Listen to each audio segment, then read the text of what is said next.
Добар ден и добре дојдовте. Добар ден, чест ми е да видам гостин во вашата емисија. Просечна плата од 30.000 денари. Колку ова реално и осварливо со оглед што беше едно од главните ветувања на сега веќе актуелната власт? Просечна плата од 30.000 денари е многу реално, но доколку новата влада се придржува на пакетот економски мерки што ги има понудено ВМРО-ДПМН во својата изборна програма. Но на начинот кој што тие сакаат или на начинот кој што сакаат таа да ја наметнат како еден вид обврзувачка или со вештачко подигање на платата, тоа не е возможно заради тоа што тоа ќе вроди контраефект. Да, многу е реално да има плата од 30.000 денари просечна, но тој тренд треба да се одвива природно. Што значи тоа? Во економијата тоа е познато, треба значи да се креира повеќе, да се донесат повеќе странски инвестиции, да се промовира Македонија како бизнес дестинација, да се отварат нови работни места и само така со конкуренција може да се зголеми платата, но вештачкото со закон не може тоа. Со закон тоа ако се направи ќе направи контраефект и ќе направи многу негативен ефект врз економијата на Македонија, туку ќе наместо да има креање нови работни места ќе има отпуштање. Така да економијата е една комплексна наука, не може површно да се работите во економијата. Тоа исто како идете на лекар, викате ве боли глава, а лекарот ви ампутира палец.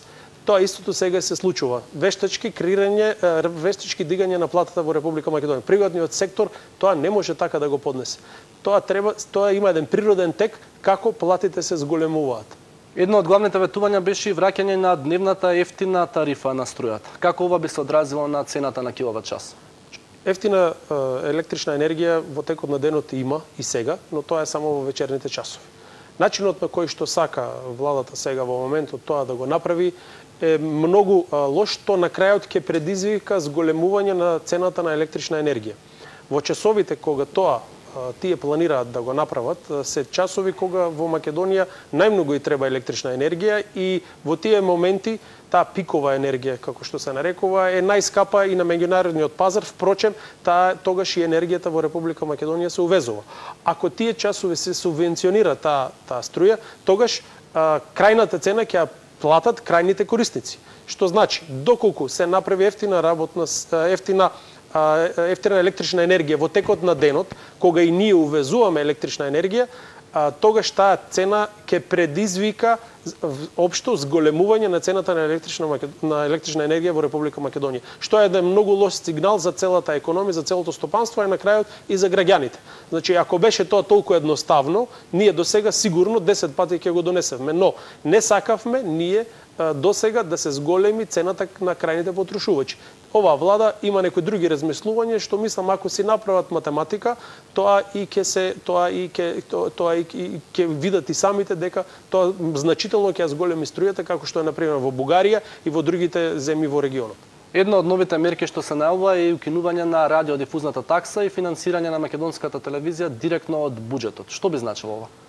Во економијата нема ништо бесплатно. Таа радиодифузна такса е донесена во согласност со сите тие европски регулативи и директиви што беа усвоени. Законот за македонска телевизија и законот за радиодифузија се впрочем најгледаните закони од страна на Европската унија и како такви ние ги усвоивме.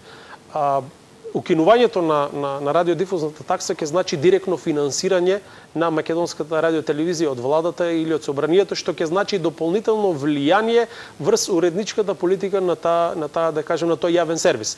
Значи карактерот за јавен сервис ќе се избрише, а тие да кажеме 15 до 20 милиони евра колку што требаат за годишниот буџет на МРТ, тие ќе треба од некаде да се надополнат. Тоа значи дека ќе се зголемуваат даноците во Република Македонија за да може да се плати тоа. Бидејќи нема ништо бесплатно, значи на крајот од денот пак ние ќе треба да го платиме, но тоа ќе биде сега на терет на целото стопанство во Република Македонија. Така да мислам дека ова е една мерка што не е паметно да се спроведе, заради тоа што на крајот на денот пак ќе треба сите ние да плаќаме како граѓани. Новата влада вели дека ќе има измени во законот за јавни набавки. Како досега функционираше системот? Значи, јас ја гледав тоа што они го нарекуваат програма, тоа е, да кажеме така, еден многу оскуден документ што го понудија.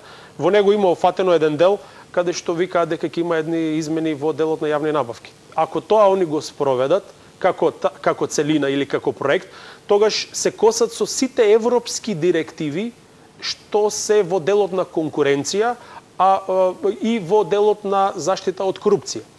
Имено, првата реформа што ние планираат во делот на јавните набавки е да се даде предимство на домашните компании пред странските компании. Тоест, противно на сите тие договори што ги имаме подпишано во Македонија, значи договорот за стабилизација и асоциација, договорот за ЦЕФТА, договорот за ЕФТА, договорот со Светска трговска организација. Таму сме обврзани дека не смееме да даваме никакви предимства или привилегии на домашните компании. Друго, планираат делење на тендерите. Односно, ако еден тендер за изградба на еден пат треба да се додели една компанија, они планираат тоа да го поделат на 5 компании. Тоа значително ќе ја зголеми цената на услугата, односно значително ќе ја зголеми цената на крајот кога тоа ќе се подели. Друга реформа што таму ја планираат да може компании без референца, односно без никаков капитал, со капитал од 1 евро, да учествуваат на такви тендери и да бидат на некој начин привилегирани. Не јавуваат 1 евро основачки капитал за формирање на фирма. Да, тоа е супер и тоа и сега го имаме, но само во првата година, но после првата година кој ќе ја сноси одговорноста? Бидејќи знаеме дека компаниите сносат одговорноста во големината на нивниот капитал. Што ако таа компанија учествува на некој таков тендер и направи некоја грешка што ќе десетици милиони евра, кој таа штета ќе ја плаќа на крајот од денот? Граѓаните? Значи, тие се многу невешти и неискусни чекори што се превзимаат, надевајќи се дека ќе креираат, да кажеме, повеќе работни места или ќе отвараат нови работни места, ќе направат македонската економија на крајот од денот поконкурентна, но со такви измени што ги предлагаат, ќе се случи токму спротивното. Значи, ќе имаме една нефер конкуренција, каде што компании основани преку ноќ ќе учествуваат на тендери, ќе ги добиваат тие тендери, а веќе постоечките големи градешни компании во Република Македонија нема да имаат шанса да учествуваат на такви тендери.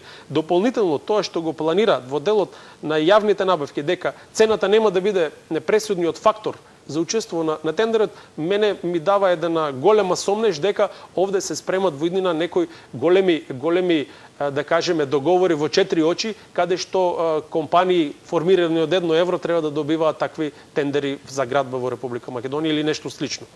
Дали мислите дека новиот владин економски тим има капацитет за да ги спроведе реформите кои што ги најавува? Овој тим до сега што го гледаме или овој тим што сега го презентира, посебно тимот за странски инвестиции, според мене нема никаков капацитет, посебно во делот на странските инвестиции.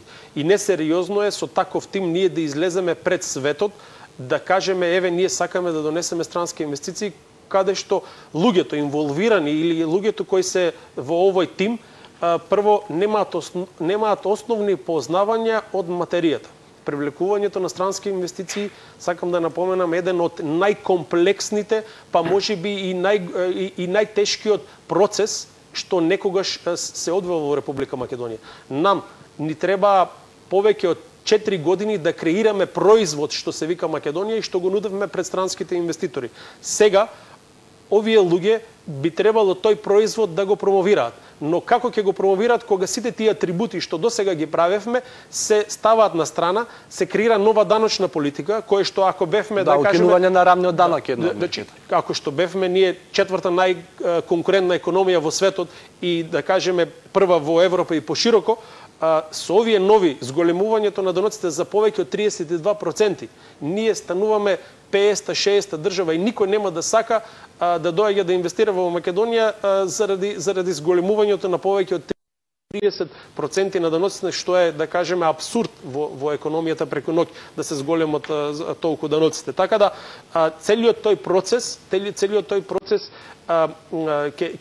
ќе се стопира со таков тим и со такви мерки, а тоа ќе го искористат земите во обкружувањето, така да ако продолжат со такви антиреформи, мислам дека ќе треба да заборавиме дека некоја компанија отворила свој капацитет во Република Македонија. Ви благодарам за гостувањето во Вестите на Алфа. Благодарам на вас.